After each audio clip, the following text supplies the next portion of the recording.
अभी यानी कि 2025 में दो टाइप्स की कार्स अवेलेबल है, इलेक्ट्रिक कार्स या फिर आईसीई कार्स। आईसीई कार्स यानी कि इंटरनल कंबशन इंजन, मतलब कि वही पुरानी पेट्रोल और डीजल से चलने वाली कार्स। एक और तीसरी कैटेगरी है हाइब्रिड कार्स, जिसकी बात हम नहीं करेंगे। तो उन दो मेन कैटेगरीज में से अगर आप कार खरीदना चाह रहे हैं तो आपको उन दोनों में से कौन सी खरीदनी चाहिए, इलेक्ट्रिक कार या फिर वही पुरानी डीजल और पेट्रोल वाली? इन दोनों में से एनवायरनमेंट के लिए कौन सबसे ज्यादा अच्छी है, या फिर इन दोनों में से किस में कम पैसे खर्च कर आपको ज्यादा बेनिफिट्स मिलेंगे, यही हम आज इस वीडियो में जानेंगे। इस वीडियो को दो पार्ट में डिवाइड किया है। सबसे पहला पार्ट यही है कि एज अ कंज्यूमर आपको कौन सी कार खरीदनी चाहिए, आपके लिए फाइनेंशियली कौन सी कार बेस्ट रहेगी। दूसरे पार्ट में हमने ये डिस्कस किया है कि इन्वायरमेंट के लिए दोनों में से कौन सी कार अच्छी रहेगी। तो वीडियो को अंत तक जरूर देखना। ये बात आप जानकर हैरान हो जाएंगे कि ईवी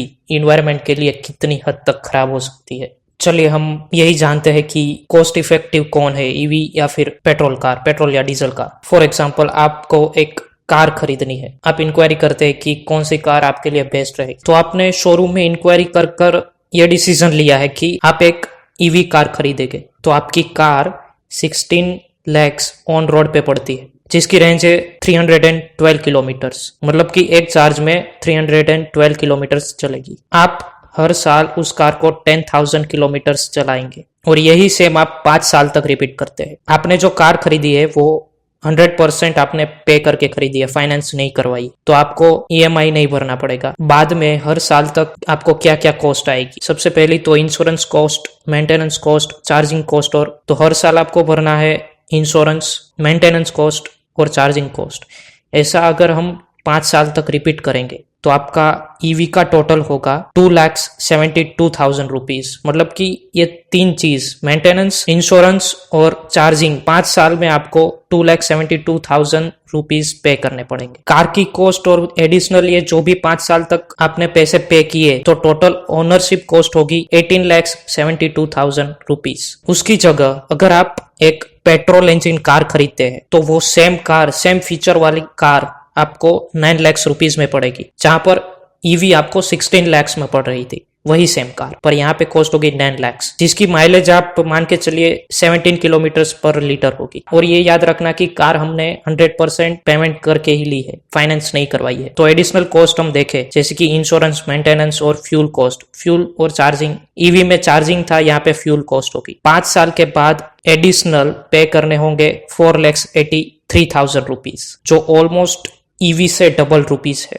तो आपको टोटल कार की कॉस्ट और ये एडिशनल कॉस्ट मिलाकर 13,83,000। और ऐसा सेम ही हम डीजल कार के लिए भी कंपेयर कर सकते हैं। टोटल मनी हमने जो पे की है इन 5 साल में, कार की प्राइस और एडिशनल, वो हम कंपेयर करें तो इलेक्ट्रिक कार की होगी 18 lakhs, पेट्रोल कार का होगा ऑलमोस्ट 14 lakhs, डीजल कार का होगा 16 lakhs। तो यहाँ पे आपको पेट्रोल कार की जगह एडिशनल 5 lakhs पे करने होंगे। तो यहाँ पे आप देखोगे तो पेट्रोल कार इजीली विन कर। ईवी कार्स में एक और बड़ी प्रॉब्लम है यही कि उनकी रेंज बहुत कम होती है, 300 या 350, और बड़ी बैटरी हो तो मान के चलिए कि 500 किलोमीटर। अगर आपको 1000 किलोमीटर की ट्रिप करनी है तो आपको 500 किलोमीटर रेंज वाली कार को 2 बार चार्ज करना पड़ेगा। और मान के चलिए कि आपके पास फास्ट चार्जर नहीं है तो आपको एडिशनली चार्ज करने के लिए 6 घंटे तक रुकना पड़ेगा, या फिर फास्ट चार्जर होगा फिर भी 2 घंटे तो रुकना ही पड़ेगा। तो वहां पे हमारा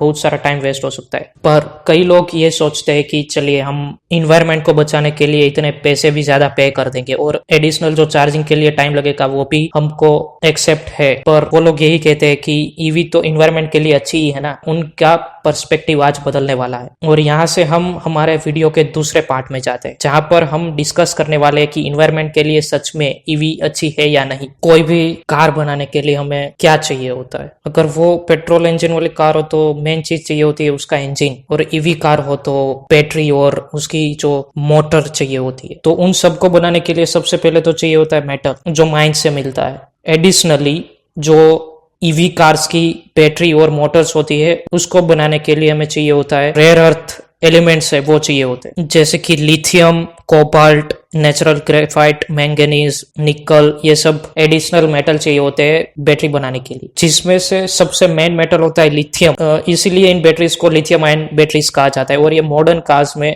सबसे ज्यादा यही बैटरी, सबसे ज्यादा नहीं मतलब कि 100% यही बैटरी यूज होती है। लिथियम को एक्सट्रैक्ट करने के लिए एक स्पेशल मेथड होता है, जिसमें हम अर्थ की क्रस्ट में से या फिर माइंस में से एक लिक्विड को बाहर निकालते हैं। जैसे कि नमक बनाने की प्रोसेस होती है, जिसमें हम पानी को स्टोर करते हैं और उसको सूखने देते हैं, जिसके बाद से हमें जो मिलता है वो नमक होता है। वैसे ही वो लिक्विड जो हमने अर्थ में से निकाला है उसको सूखने देते हैं, और वो लिक्विड इवापोरेट होने के बाद जो बचता है वो होता है लिथियम।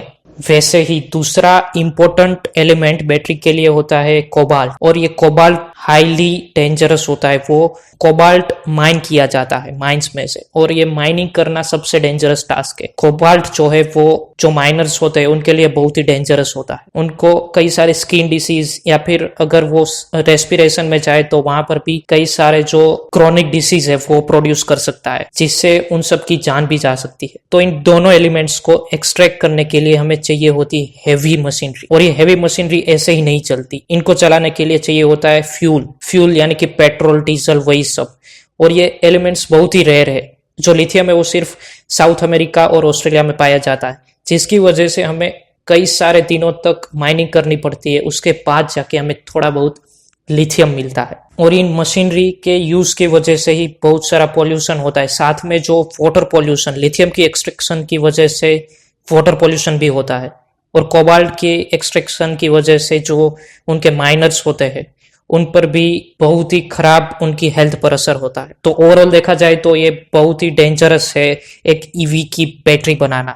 ईवी में एक और एडिशनल चीज चाहिए होती है, वो है मोटर। उनकी मोटर्स बनाने के लिए हमें स्ट्रॉन्ग मैग्नेट्स की जरूरत पड़ती है, और इन स्ट्रॉन्ग मैग्नेट्स को बनाने के लिए हमें दो रेयर अर्थ एलिमेंट चाहिए होती है, नियोडीनियम और डिस्प्रोसियम। ये दोनों अर्थ पर बहुत ही रेयर है, यानी कि इनको हमें माइन करने के लिए बहुत ही ज्यादा एक्सेसिव माइनिंग करनी पड़ती है, कॉन्स्टेंटली माइनिंग करनी पड़ती है, जिसकी वजह से अगेन फॉसिल फ्यूल का यूज होता है और पॉल्यूशन फिर से होता है। चलिए, हमने तो ये मैन्युफैक्चरिंग ये सब वाली बात तो कर ली, पर हमें नंबर्स भी देखने होंगे कि नंबर्स में ईवी ज्यादा पॉल्यूशन करती है या फिर एक आईसीई कार, जिसमें हमें देखना होगा कि उनकी मैन्युफैक्चरिंग के टाइम पर कितना पोल्यूशन होता है ईवी में भी और आईसी कार में भी। उसके बाद उनको जो रोड पर हम चलाते हैं उस टाइम पर या फिर उनकी चार्जिंग करने पर भी कितना पोल्यूशन होता है, वो सब हमें देखना होगा। बैटरी मैन्युफैक्चरिंग के वक्त ईवी कार में 5 टन तक का कार्बन एमिशन होता है,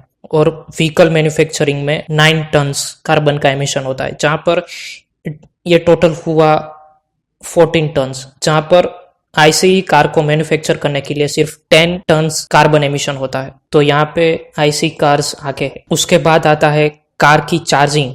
तो कार की चार्जिंग में 26 टन कार्बन एमिशन होता है। ये कार्बन एमिशन इसलिए होता है कि इंडिया में 75% इलेक्ट्रिसिटी कोल से बनाई जाती है। आईसी कार में 13 टन ऑफ कार्बन एमिशन होता है। टेल पाइप एमिशन होता है 32 टन ऑफ कार्बन, ये आईसीई में है, जहां पर EV cars tell pipe emission नहीं करती, यहाँ पे 0 है। तो हम ओवरऑल स्कोर देखें कि किसमें सबसे ज्यादा कार्बन एमिशन होता है, मैन्युफैक्चरिंग, चार्जिंग और सब कुछ ऐड कर तो जो आईसी कार यानी कि पेट्रोल डीजल इंजन वाली कार्स है उसमें 55 टन कार्बन एमिशन होता है, और जहां पर ईवी कार्स में सिर्फ 39 टन कार्बन एमिशन होता है। तो कार्बन एमिशन और इन्वायरमेंट के पर्सपेक्टिव से देखे जाए तो ईवी कार्स बहुत अच्छी है एक पेट्रोल या डीजल इंजन कार से। ये 2 टॉपिक जानकर आपको क्या लगता है, आपके पर्सपेक्टिव से आपको कौन सी कार लेनी चाहिए?